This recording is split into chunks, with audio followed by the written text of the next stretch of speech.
To be or not to be? That is the question. We all probably know that quote from William Shakespeare, along with many other lines attributed to his pen. But did you know there's no record of his birth? There's a church record of his baptism, which dates his birth to around April 23rd, 1564. At the ripe old age of 18, he married the 26-year-old Anne Hathaway, who was already with child. 10 years later, he was finally being noticed as an actor and a playwright in London.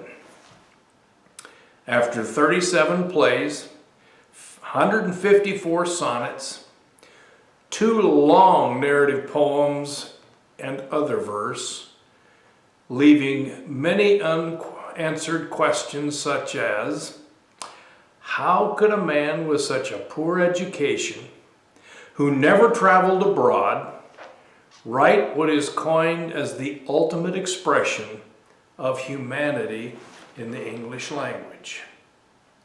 Shakespeare passed from the stage on his 52nd birthday. Since then, a great deal of ink has been spilt arguing about whether or not one of such unexceptional breeding could be the author of such lofty works. In a similar way, the one who has influenced lives of more people than any other has no record of birth, life, or even death.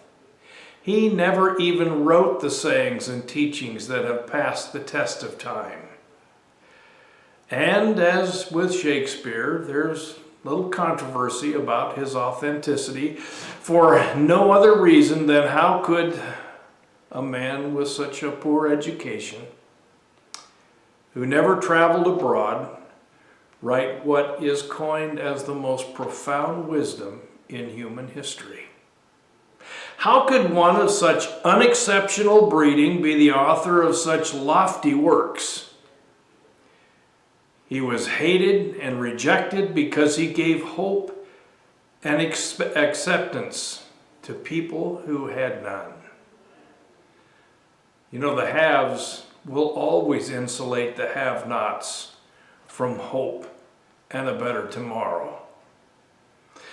Jesus said, the works I do in my Father's name testify about me, but you do not believe because you're not my sheep. My sheep listen to my voice.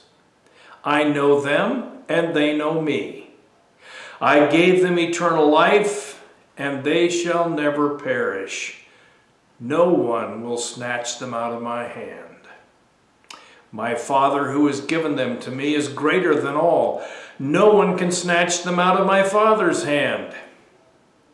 I and the Father are one. Again, his Jewish opponents picked up stones to stone him. But Jesus said to them, I have shown you many good works from my Father. For which of these do you stone me?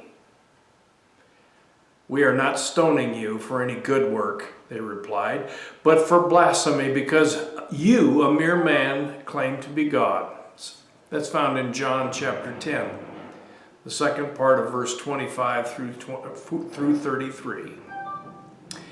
Jesus understands what life is truly like.